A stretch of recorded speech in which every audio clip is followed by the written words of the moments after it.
You're listening to The Corbett Report. CorbettReport.com. Welcome back, friends. Welcome back to the Corbett Report. This is James Corbett of CorbettReport.com coming to you on the 30th of June, 2015 with another edition of Questions for Corbett, specifically episode 23, if you're keeping track at home, and I hope you are. And this is, of course, the monthly podcast series where you send in your questions and I provide some answers. And as always, there are many different ways to get your questions in, perhaps most obviously through the contact form on CorbettReport.com, where you can either leave a text message or you can leave an audio message for me via the SpeakPipe application. Of course, you could provide a link to a video sharing site, YouTube or Vimeo or Dailymotion or whatever of yourself asking the question. You can tweet me at Corbett Report, and perhaps most importantly, Corbett Report members can leave their questions directly in the comment section of this video post on CorbettReport.com. And this month we don't have any video or audio questions, just a lot of text questions, but a lot of comments in last month's QFC, a very lively comment section last month. I was very glad to see the discussion happening because, of course, last month I had some questions for you, and I wanted to get some discussion going around a couple of the questions I got in. The question of Cuba and why the normalization of relations right now. There were some very interesting responses in a lot of different directions. For example, Corbett Report user Marie Dara asked if it was possible that relations were always good underneath and that Castro worked for the US and the US helped win the revolution and this was always part of the plan. An interesting proposal. Gufat observes that this is a complex issue that has parallels in what he terms the Latin American light Gladio version, where Venezuela was always the crown jewel that they're aiming at, and this is part of that quest to get at Venezuela, the indirect route, I guess. An interesting observation. Again, lots of interesting discussion around that, and also around the question of personal care products and the personal care products of the so-called would-be elite. What a terrible term.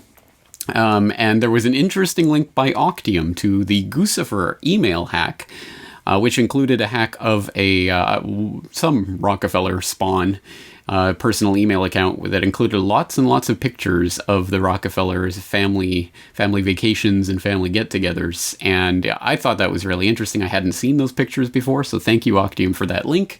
And it shows that the only branded products that they have in those pictures are beer and bottled water.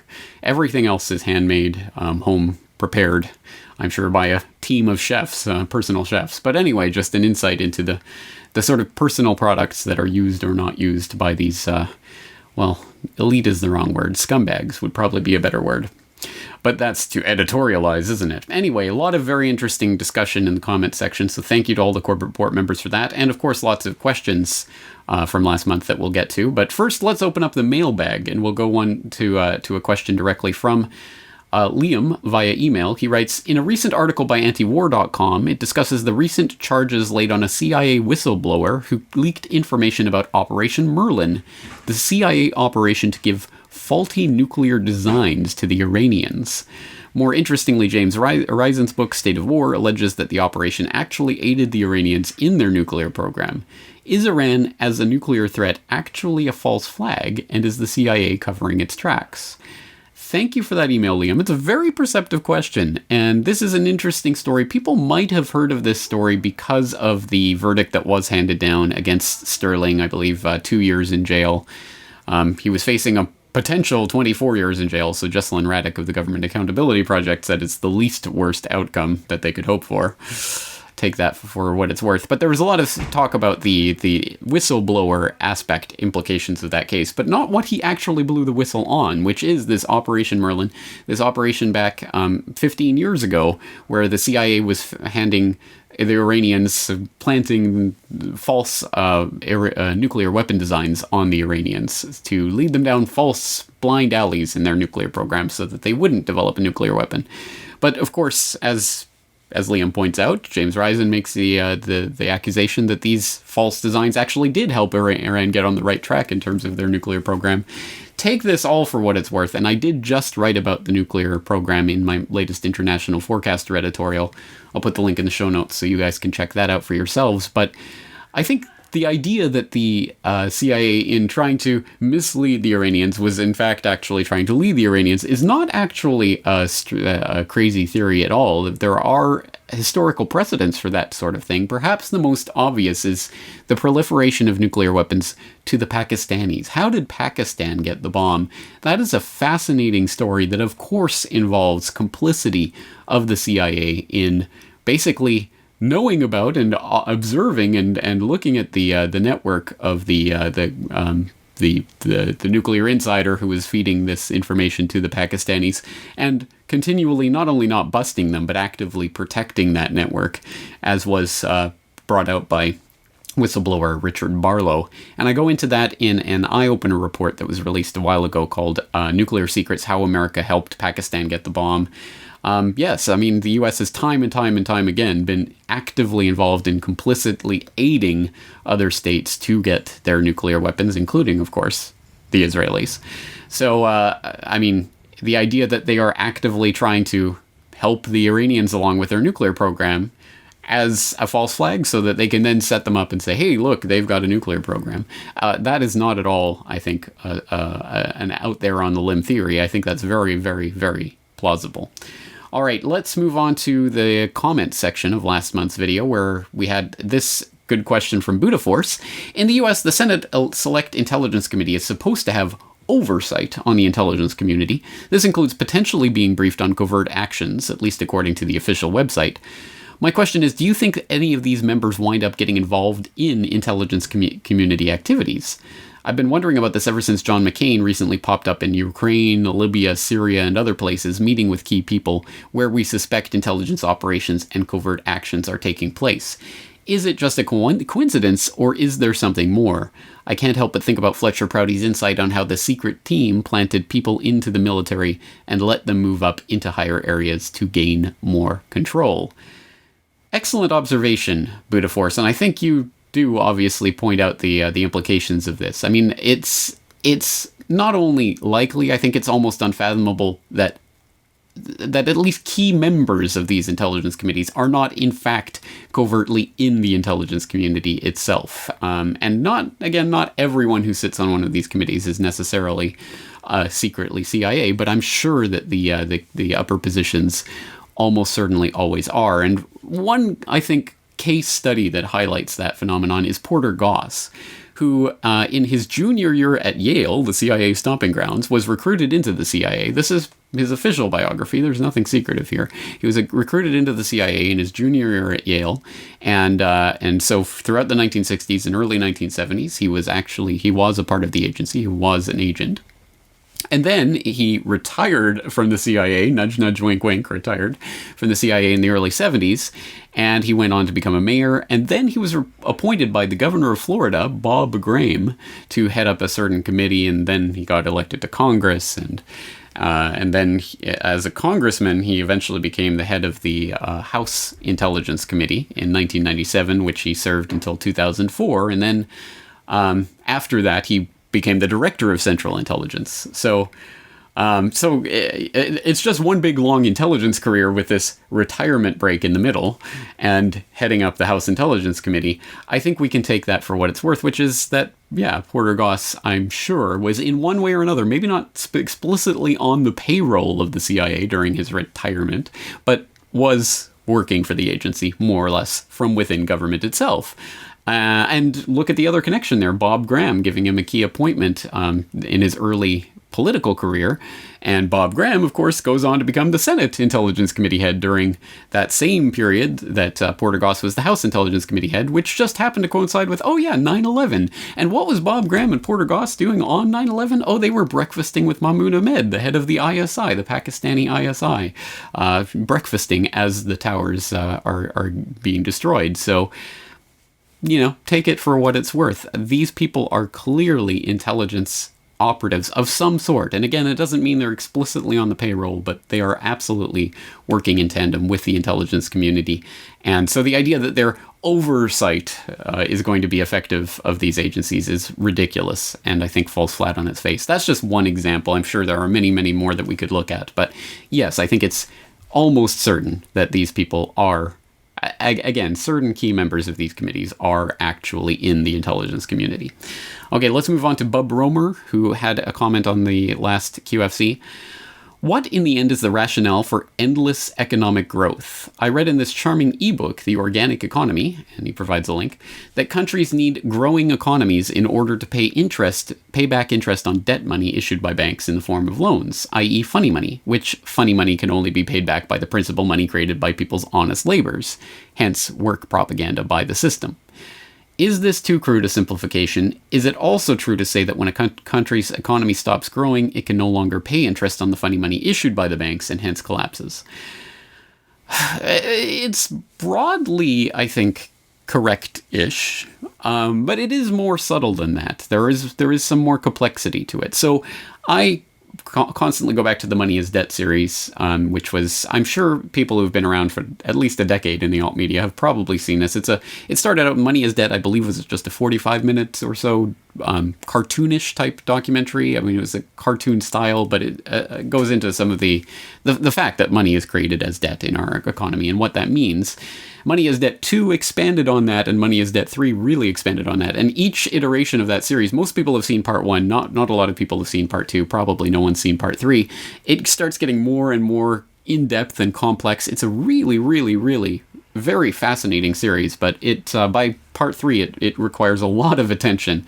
It really starts to get into the intricacies of it. So people might remember from the original Money is Debt, there's the picture of the treadmill, I believe is one of the images, where the money is created as debt, so you have the principal being created, but it's owed back as principal plus interest. So there's the people on the treadmill trying to get the loans as they're coming out of the tube, and they have to pay back the loans plus the interest. So they have to get more money than is actually being created to put it back in the tube to extinguish the debt. And so someone is going to lose in that game. Someone's going to be left holding the bag, and they're going to fall off the treadmill, i.e. go bankrupt. And that just seems hardwired into the system. Money is Debt 2 goes into some more detail to show that the people who support the system have a way of arguing that the system as a whole is in fact sustainable, and in fact it has 100% recycling of the money supply. Although we should take that with a huge grain of salt. Is charging interest really a sin? While today it seems very reasonable to charge for the use of money, there's a simple and unavoidable problem with doing so. Unless moneylenders spend every penny of interest they receive in such a way that the borrowers can earn it again, the borrowers are going to come up short regardless of their hard work and personal virtues. Someone will default simply as a result of the arithmetic. This is easy to picture where there's a fixed money supply like gold coin. As long as all of the coins taken in as interest are spent so that the borrowers can earn them, the same coins can be used to pay the interest over and over. The lender can profit by buying real things with this coin, but the coin itself must be spent, not lent nor removed from circulation. Leaving aside any moral considerations, this arrangement would be sustainable. However, if the interest coins are re-lent at interest or removed from circulation by hoarding, there will be an inherent shortage of coins with which to pay off the aggregate debt.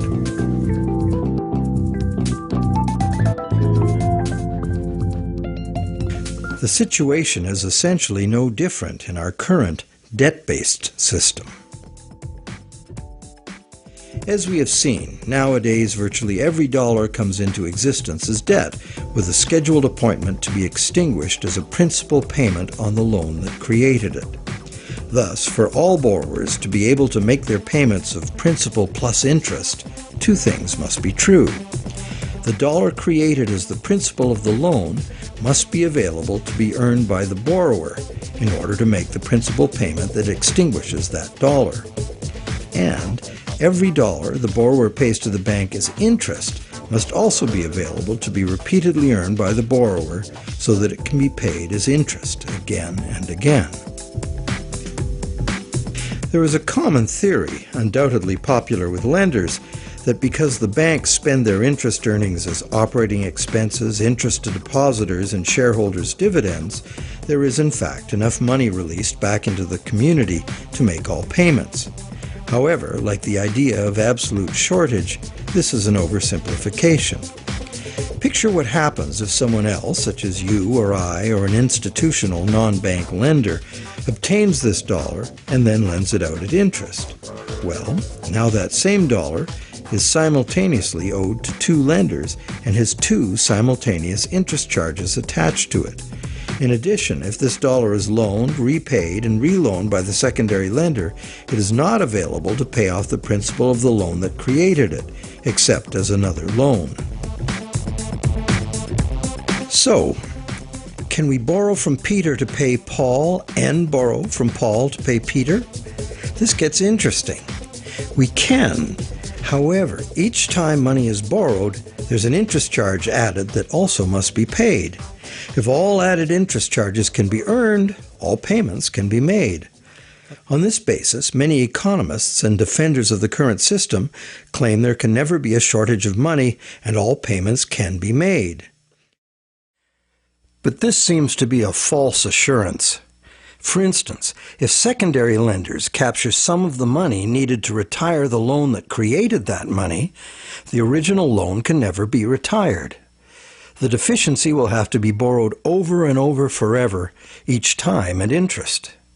Each deficiency will be cumulative, adding to an ever-building total of debt that can never be paid off.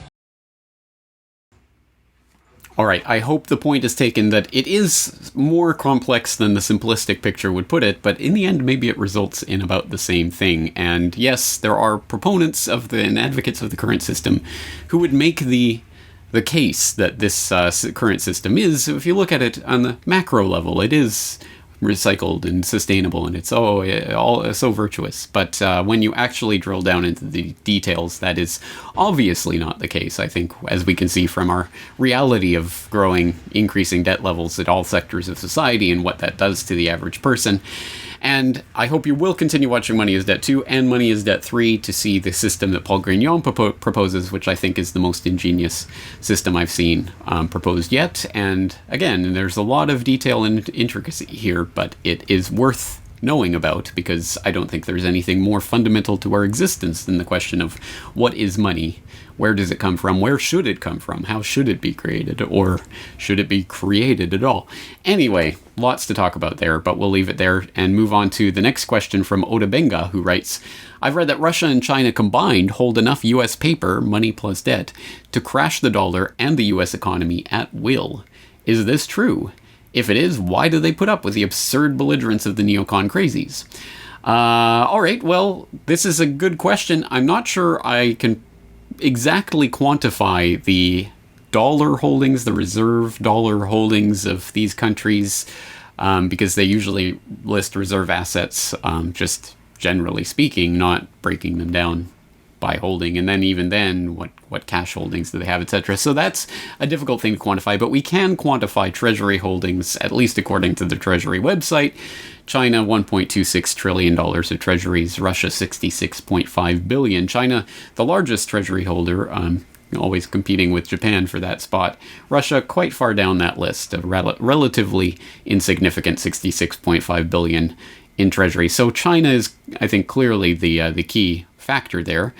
And could they crash the dollar if they just dumped all those treasuries at once, for example? Well, I don't think the dumping of those treasuries all at once would necessarily and by itself crash the dollar, because ultimately the current system is based on the US dollar as the world reserve. Everyone needs it. And plus it's the petrodollar. Almost everyone uses it in almost every transaction, although that is changing in almost every oil burst. So it is still the bedrock of the global monetary order, and as such, it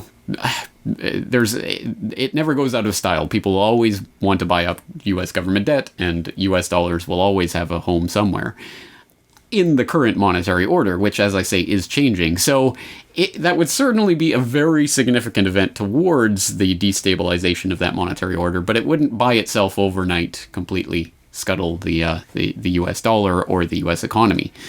But having said that, I guess the underlying question is, well, why is China and, by its adjunct, I guess in this game, Russia, in some way sustaining this system by, for example, buying US treasuries.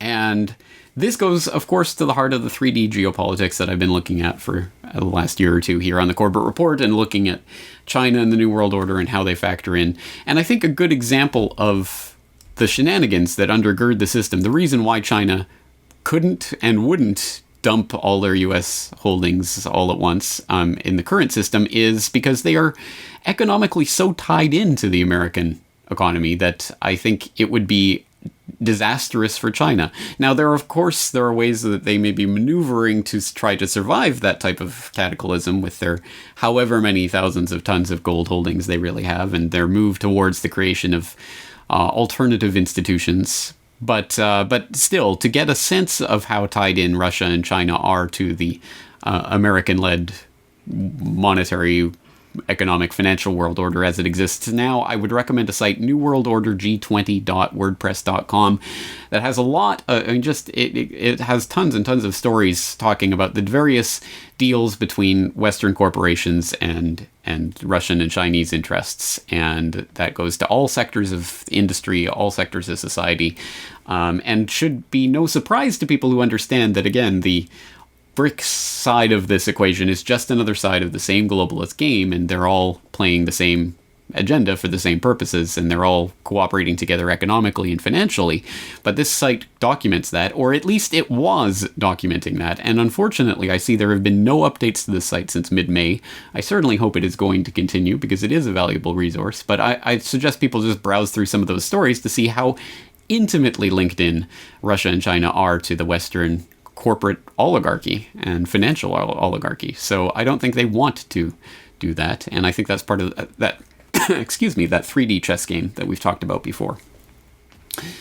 Okay, next question. Maurice Burke88 writes, recently over the last year or so, there seemed to be a great push by corporations to acquire other corporations. Massive amounts of money spent on mergers, example FedEx buying TNT.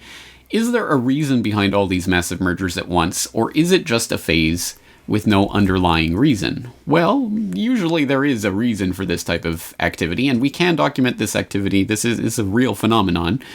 For example, NPR, Comcast Time Warner deal tops a year of corporate mergers, noting that there were $3 trillion worth of deals, mergers and acquisitions deals, announced this year. That's 2014. The biggest year for mergers and acquisitions since the financial crisis, and the trend is expected to continue next year.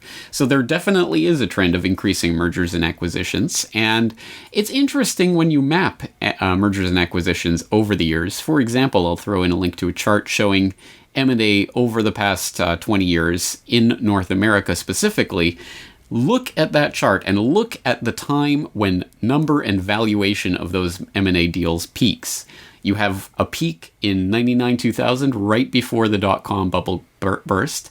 You have a peak in 2006-07, right before the subprime housing bubble burst. And it looks like we're reaching another peak right about now, 2014-15. Line those dots up, if you will. I think, yes, so there is a reason why mergers and acquisitions occur in these times. It's because all the money that's created in these bubble times starts to flood into the stock markets and starts to increase the valuations of these various companies. And with the extra capital that they have sloshing around, these companies are looking at ways to expand their profits for their shareholders, so they start buying other companies, and that's the sort of consolidation that we see right before the bubble pops and it all falls apart. And that's exactly what we're seeing right now. So I think this is another worrying sign that we're reaching the top of this bubble, this bond bubble, which, as I've pointed out before, I'll point it out again. One of the deputy chiefs of the Bank of England pointed out a couple of years ago, the bond bubble is the largest bubble ever created in history. It is a man-made bubble, and it is, when it bursts, it's going to be exceptionally messy. So it's something to keep in mind, and that's another angle into that story. Let's move on to Renaus, who had a very interesting question via email. He says, I hear you refer to the term globalist and globalism many times, and I think I understand that you're referring to the UN and the laundry list of trade agreements being put forward to consolidate power into the hands of the few. I am although a little bit conflicted, because I see tremendous benefits in the free flow of information, products, and services between people all around the world, regardless of which country it is from. with the division of labor allowing more and more people to concentrate on things they are at best at and providing the individual with products at much lower cost. I would love to see a world without taxes and tariffs on products crossing borders in a truly P2P fashion. This could be defined as a form of globalism, since trade between individuals regardless of borders would naturally expand. Will probably never happen for political reasons. When you use the term globalism, do you also refer to this phenomenon of market economy? A very good question, a very astute question, Renos, and thank you for bringing this up, because I do often just use the term globalism or globalist, which, like any single word to refer to an entire ideology, is going to be inadequate to really encompass that ideology and all of its implications and iterations. So the word itself, if we just use that word in isolation, it sounds like that the idea that we're opposing here is just the idea of the globe, being treated as an entity, in one fell swoop. But I think that's not quite the right way to look at it. And it's interesting because of that, the way that this is framed, people usually posit that the answer to globalism must be nationalism. We must preserve the nation state against this globalist framework. I argue that's the exact phony, false dialectic that pushes us towards the globalist logic, inevitably. Because I think it is the exact same trend of colonies or states or various political entities coming together to form federal governments, and federal governments coming together to form regional governments, and regional governments coming together to form global government. That is the logic of this centralization of political power.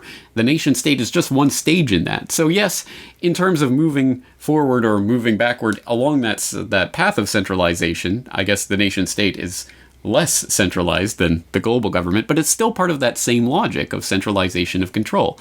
I think we have to eschew completely that dialectic for what should be the real answer to globalism, which is decentralization.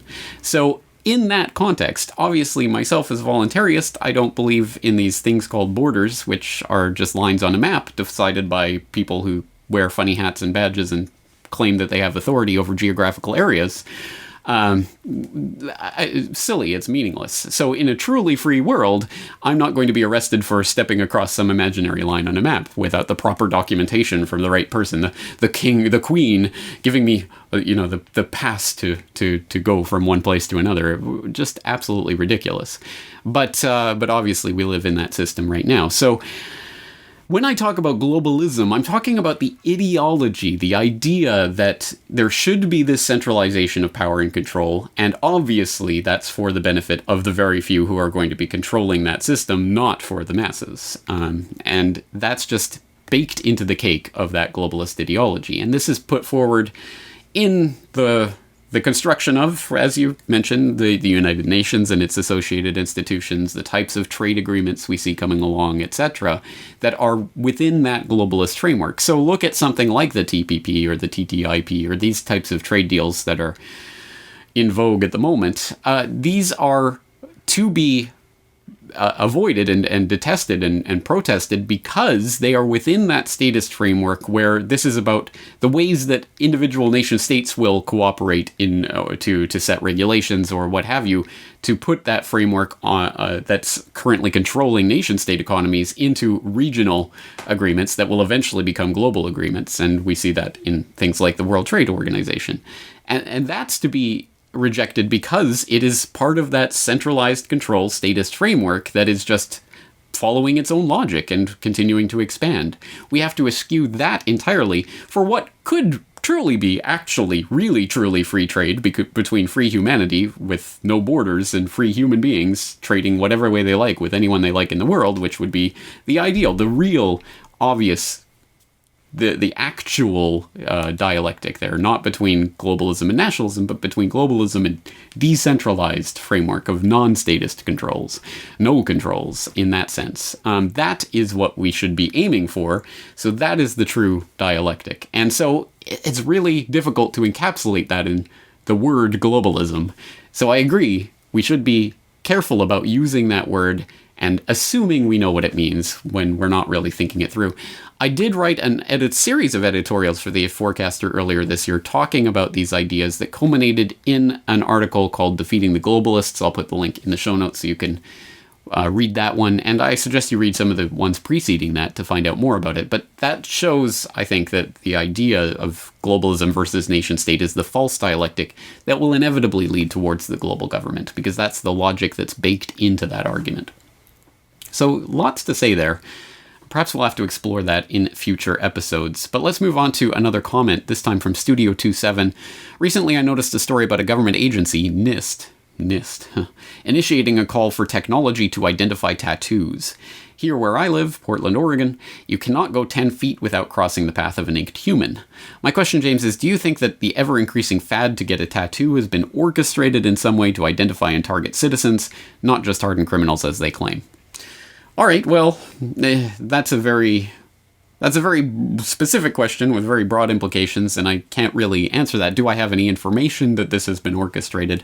No, not directly. So I can't speak to that specifically. If there is any information out there, please do share it in the open source investigation. I'd be interested to take a look at it.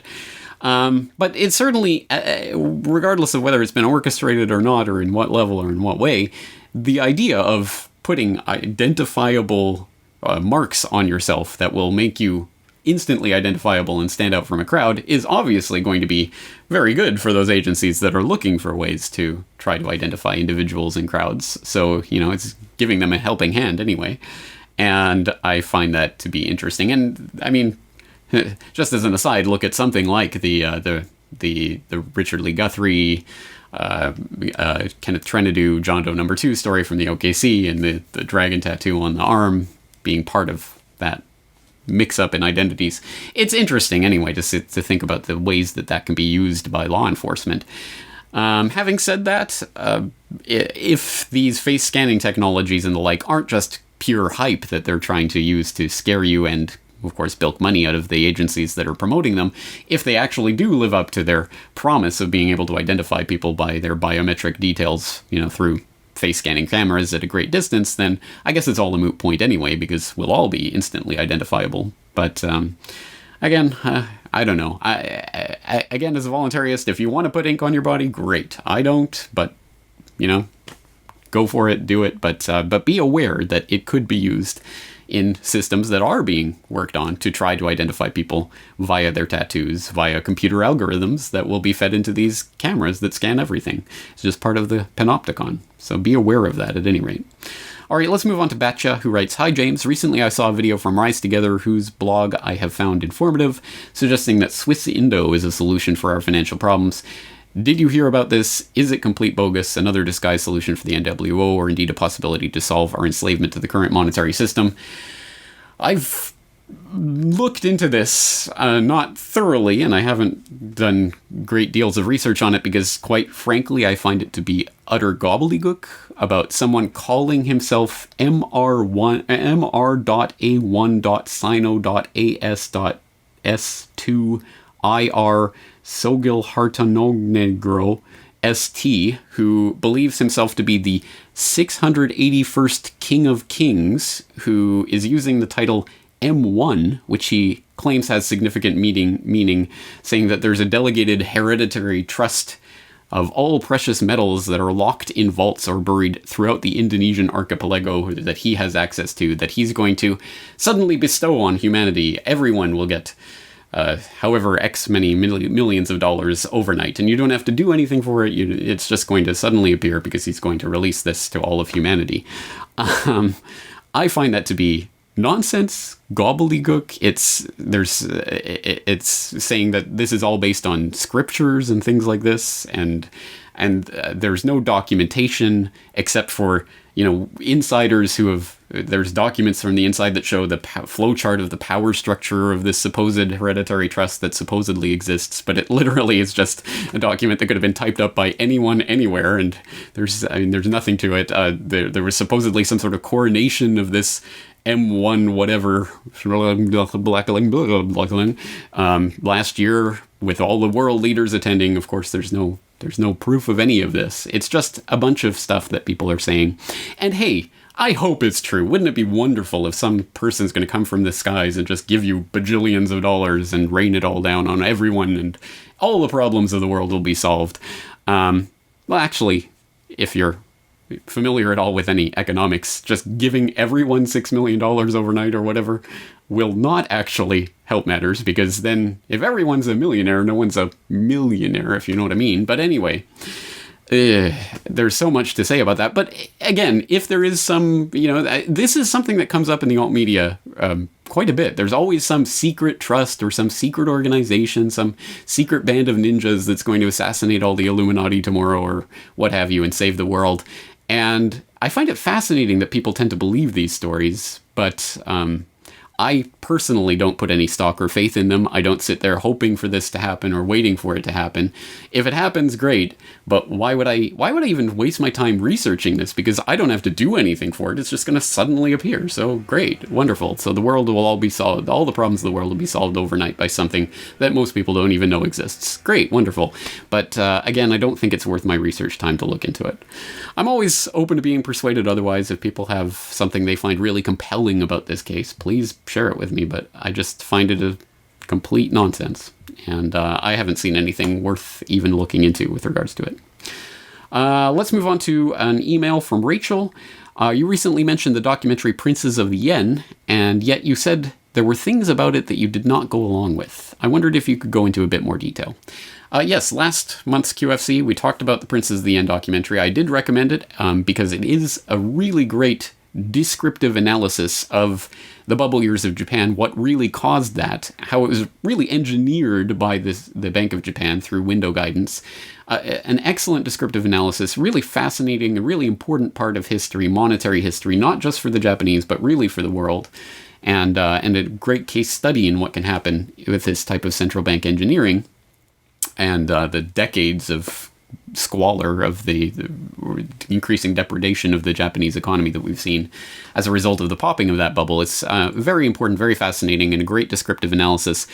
But as I said, what they go on to suggest proscriptively, I am not really on board with. I'm not really enthusiastic about. There's a section where they talk about, well, what the Bank of Japan could do is just basically rain money from heaven. They could just print up paper money, give it to the banks to take on their toxic assets in one form or another. And they say there's, multiple different ways of doing it, just like QE or like creating a bubble in a specific industry or sector and then letting the banks pile into it to get profits, or, just paying the banks directly or whatever it may be.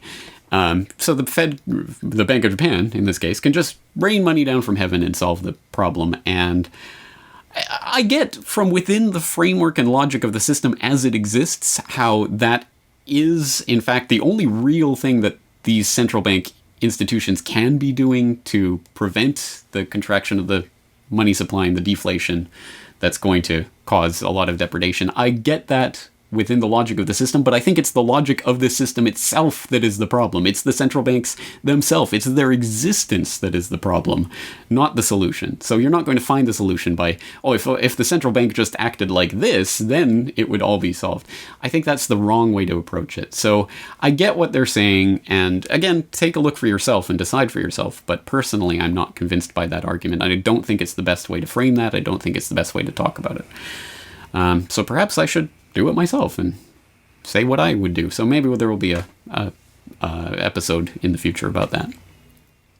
All right, let's move on to Gerben, who has a comment. Very recently, I'm discovering alternative coverage about ancient Egypt, a documentary series named The Pyramid Code, which has been bundled on YouTube and named A Different Story About Ancient Egypt and Our Origins, raises and suggests answers to some very interesting questions. I'd like to know if you did any coverage on such topics whatsoever, and if not, do you have any thoughts you'd like to share on this topic, and or would be willing to do coverage on such topics? All right, good question. Personally, I think this is a bit beyond the purview and remit of the Corbett Report. Ancient history is fascinating. It's important. I hope people who are interested in it are looking into it, do look into it. That's great. It's important. I just am not versed in this at all. I'm not a specifically ancient historian type of person. I don't have any familiarity with the languages that would be necessary and the detailed history. It's a very, very detailed and complex subject that I think is just way beyond the scope of what I'm doing here at the Corbett Report. Having said that, I'm fascinated by the subject as well, but just from a layman's perspective. I haven't seen this pyramid code, but I did add it to my must-watch list when you recommended it, so thank you for that, Gerben, but I haven't gotten around to it. You should see my must-watch list. It's miles long at this point. So I don't personally have anything profound to say on this subject. If people out there in the audience do, please contribute to this open source investigation. Ideas, comments, links, anything you have. This is a question for you in the audience. And so Gerben or anyone else, if you have more information or more thoughts about this subject, please do bring it up. As I say, it's important, it's interesting, it's just kind of beyond what I'm doing here at the Corbett Report. All right, let's move on to @SeaDevil on Twitter, who asks, how would you make a fictional movie about issues you care about without making it seem like predictive programming? Thank you for that question, @SeaDevil. That is a deceptively simple, but I think deceptively really, really important question when it comes to this question of creating fiction about these types of issues, from a truth perspective even. How do you do that without it becoming a predictive programming prescription for the very thing you're trying to avoid? It's a very, very subtle question. So I'm going to open it again. This is a question for you, for the audience out there. Please tell me your thoughts on this. In some way, I think this is one of the fundamental questions of my Film Literature New World Order podcast series generally. And for people who don't know, who haven't subscribe to that's a monthly podcast where we look at different books and movies every month to try to look at predictive programming and these issues that come up in fiction about and how they relate to the New World Order, generally speaking. And I don't know if I have a good answer to that, because, I mean, when you write it from a perspective where you're trying to warn people, like I think Orwell really was in 1984, trying to warn people about the consequences of what he saw developing. But does it become a type of predictive programming, or have we been, in some way, at least introduced to and made comfortable with some of the ideas of the Big Brother police state, and given the idea that it's a sort of inevitability simply by being introduced to them? And there's the question of propaganda. I mean, can you argue for something without it being a type of propaganda? There's always some aspect of, when you're arguing for something, you're constructing an argument for something, there is an aspect of propagandization that goes on there. Can that be avoided? Should it be? I mean, how do you deal with that within the framework of creating a work of fiction or a movie or what have you? Again, a very interesting question, so I'll let people talk it out in the comments section, and I'd be interested to hear your responses. And finally, at Leprechaun1984 tweets, I hear you're coming to Canada soon to visit family. If you're in Calgary, would you be interested in a meet and greet? Thank you for the question. Yes, I would be interested, but having said that, we're going to be in Canada for a grand total of 10 days, chop a day off at the beginning and the end for travel days. That's really 8 days of actually being there and being ridiculously jet-lagged with a 2-year-old in tow, trying to squeeze in family, friends, sightseeing, and shopping, which my wife wants to do. Hey, it's Canada. So there's absolutely no way that we're going to be able to squeeze in anything like that this time around, but I certainly do hope and trust that that will occur at some point in the future. I would love to do a meet and greet in Canada and meet some of the Canadians out there, but not this time. So thank you for that. And yes, for those who don't know, yes, I'm preparing right now to go on that trip to Canada. In fact, right now, as I record this, I am preparing to do a little trip here in Japan. I'm doing an interview for GRTV, and I'm talking to some book publishers here in Japan, so I'm going to be gone for most of the rest of the week. I have a video and an article and some things that'll be coming out while I'm away to keep you tided over. And then next week, we're going to be going to Canada, so for the next couple of weeks, few weeks really, the Corbett Report's going to be quieter than usual. Please don't freak out or panic when that happens. There's going to be a couple of subscriber newsletters that will not be coming out as I'm away for that vacation.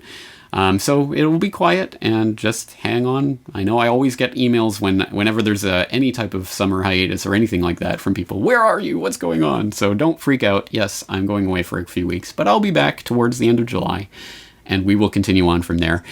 Speaking of continuing on, I think that's all we have time for today, because I am literally in the midst of packing. I have my bags around me as we speak, and I don't have time to answer even a fraction of the questions that come in on a monthly basis. But I do appreciate your comments, your questions, and your interactions. Again, please do keep them coming in, and please check CorbettReport.com for the latest updates.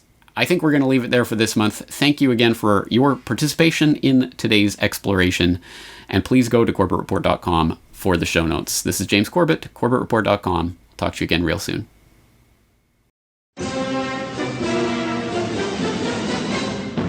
The Corbett Report presents Laughing at Tyrants, the latest DVD from the producer of On the morning of September 11th, 2001, 19 men armed with box cutters directed by a man on dialysis in a cave fortress halfway around the world. and Well, today on the How To Podcast, we tell you how to foil your own terror plot.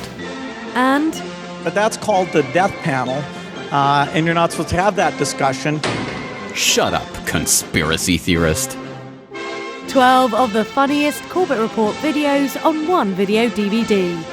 Buy one for yourself or share it with a friend.